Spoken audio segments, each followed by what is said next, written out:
nenda kutegeeza nti wali namulamusana ayogera ebigambo bingi ebigambo ebyali byene mukolo ogwo abantu bajje banoonya abutambi obwo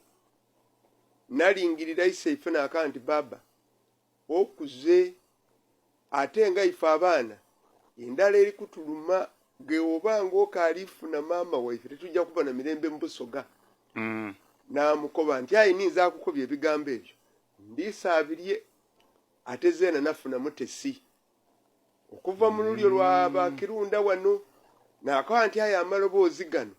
Mukama Katonda ikirize gakutuuke ku ate ogajiire ku ozaale ne ku mubabiri. I want to congratulate Isaife Gabulana Diope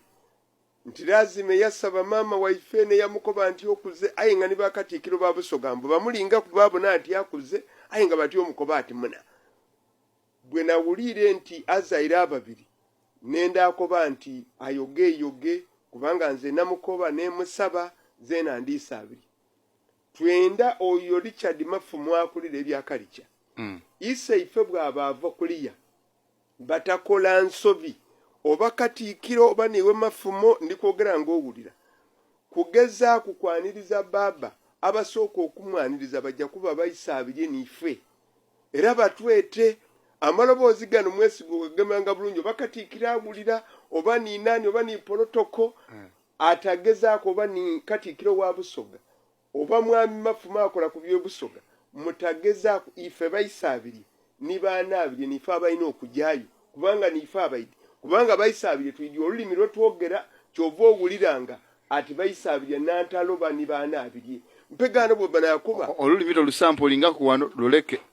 olulimi tolusampulinga waire kiyida kulisampulinga ku era ife ebiseera bino ntandise okuba bayisaabirye tubeewo okunenemba waire bareverandi banaida tulina okusooka okwemba muku kumale bareverandi be waire Isaife owa Busoga aida kulongoosa nti tosooka kukola aye abaana balina okuduga so obwo ninze ebyo bikulira kadasuuta isaabiri kansabe n'obwemba otabaako osampulinga okusampulinga otasampulinga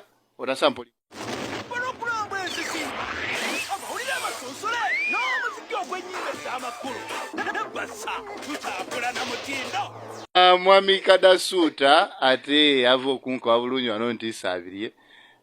muwulire ekitontome ekyekisoose alikoba nti ategeike list yeyenemba alikwenda kuba solist ng'ali kwembera kyabazinga munemba daiwe edobwe ibe isaabirye TDD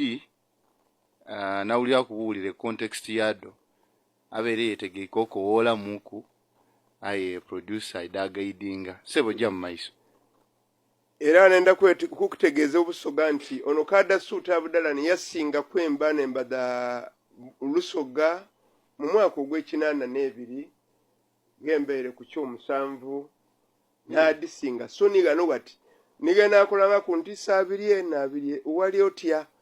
ayedo abantu baida kukola bukole kubanga abayisaabirye tuyidibwe tukonagana ku kibegani baanaabirye bigambo kibye twogera okuwa password so niga abakatiikiro wa Busoga tadidi niga abamafumu ga batazaalanga kutadidi so batwikirize tujegale nja kuparadinga abantu abo ayenga contest yetandikire butaga yabaaliyo ni ntange niwo waliyo ng'okulira ebintu ebyo tujjawo ready y'abantu okuva kwasookerwako mpaka twasembayo wetagala n'ekikolo kyayo teera naffe era okense naffe